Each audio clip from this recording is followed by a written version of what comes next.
Ladies and gentlemen, welcome to this training workshop on asset recovery and money laundering and national cooperation in combating organized crime and other transnational organized crime. On behalf of the DPP, we wish you very fruitful celebrations. The DPP could not make it because he is out of the country on equally important official duties, and he requested me to represent him in this forum for the next 2 days. So I have a brief speech here which I will read so that we can have the workshop officially opened. Distinguished ladies and gentlemen, Jambo, it is an honor and privilege to welcome you here today as members of the East African Association of Prosecutors under the theme of the use of asset recovery and money laundering and international cooperation in combating wildlife crime and other emerging transnational organized crime. I'd like to express my heartfelt gratitude to our partners, Traffic East Africa, Space Giants, and the United Nations Office on Drugs and Crime, UNODC, for their participation and efforts in promoting and facilitating cooperation and collaboration among other states for the detection, investigation, prosecution of crimes in the region, as well as for their legal assistance. I'm also pleased to welcome all the notable participants who have journeyed from various countries to attend this special event. This workshop is important as it demonstrates our recognition that the increase of transnational organized crimes and the increase in the process of crime being transferred across borders for the continued sustenance of criminal activity is a threat that must be tackled through cooperation and removing artificial borders. Standing here today, I am encouraged by the EAAP's continued focus on building capacity of its members on asset recovery and money laundering and addressing transnational organized crime. Emerging transnational crimes are indeed a challenging issue that have grown exponentially in scope and influence over time, and more so now with the advent of the pandemic. These crimes present a serious threat to national, regional, and global security, as well as public safety. As we continue striving towards improving our crime-fighting practices, I would like to recognize the pertinent role of the East African Community Treaty played in encouraging signatory countries to develop policies and programs that can broaden and deepen cooperation for mutual benefit. The requirement for a local environment that is sensitive to crime and conducive to interagency collaboration exemplifies the essence of the formation of the East African Association of Prosecutors.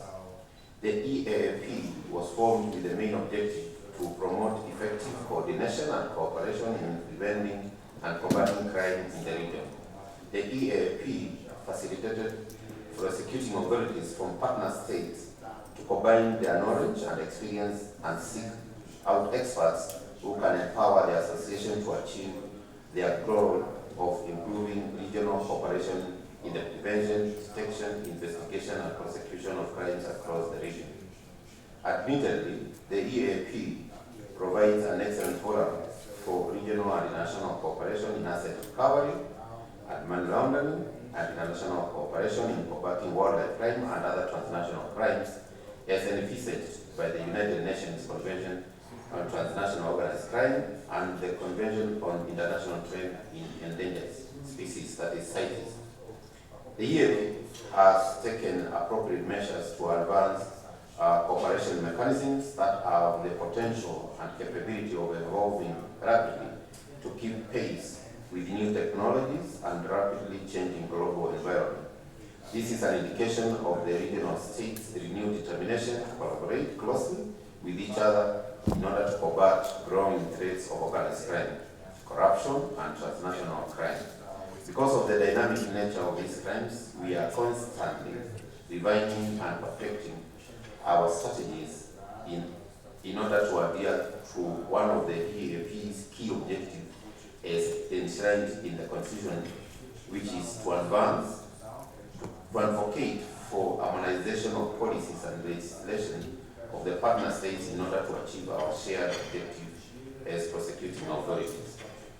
It is because of our shared vision and objectives to combat transnational organized crime that it was decided to expand the association beyond the traditional East African community to discuss the initial stages of developing the strategic plan for the years 2022 to 2026 that will set the roadmap towards the future of the association. I urge you all to take the advantage of the unique opportunity that has been presented to you to develop the proposals that will ensure that the association is sustainable and is active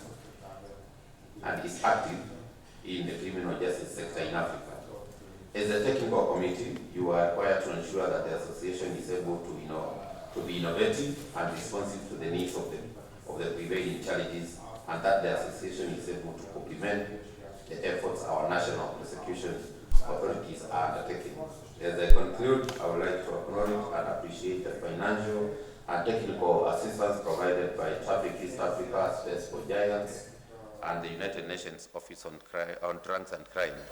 They have all played a vital role in putting this meeting together and guaranteeing its success. I encourage those visiting Kenya for the first time to take time after the training workshop and the technical committee meeting to visit Nairobi and its environment and discover the green city in the sun. I wish you fruitful deliberations and look forward to the outcome of this meeting. Lastly, karibuni Kenya, shukran, and God bless you. And with those few remarks, I wish to declare the workshop duly opened. And thank you very much, and once again, welcome to Kenya.